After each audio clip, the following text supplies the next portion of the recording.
guys! So for today's video ay isi-save po natin si Chippy. Si Chippy po ay nahuli kaninang umaga, mga around 10. Kasi nga po pumunta dito yung taga rabies control. Tsaka po nagkataon na si Chippy ay pinakawala namin kasi nga po na may mga sugat-sugat siya sa banda rito.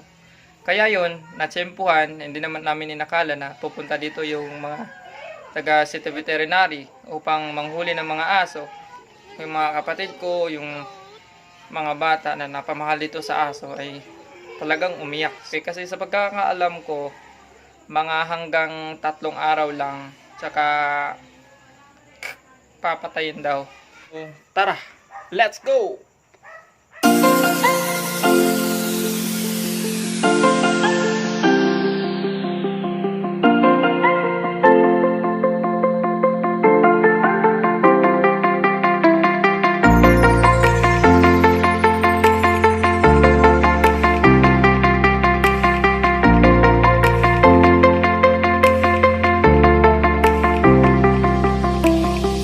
So right now, maadto ta sa office aron bayad ta aron makakuha tag receipt aron i-claim na to si Chippy.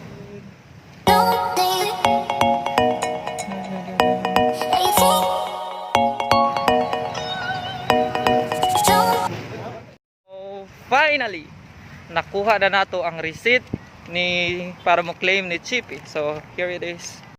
So after naman nakutana sa taga city vet kung asa na to makuha si Chippy, ningon sila nga si Chippy daw tuwa sa compound sa Sitio Umod sakop sa barangay Maninihon. So ato na toron dito si Chippy, dito daw dapit sa may landfill. So let's go.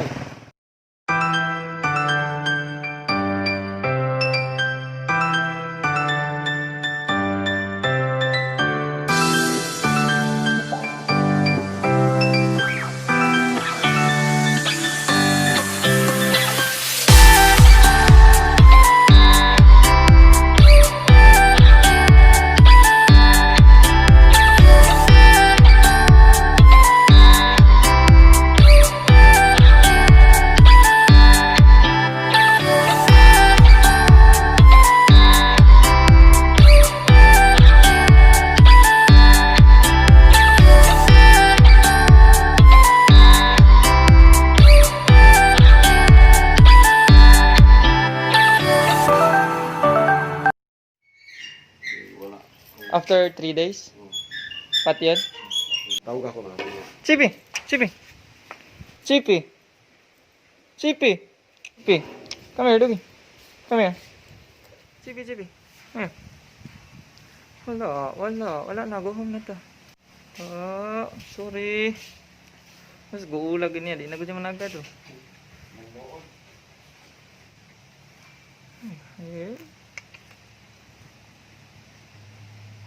Gul ka? Oh, alam sama din siya. Hore. Ay.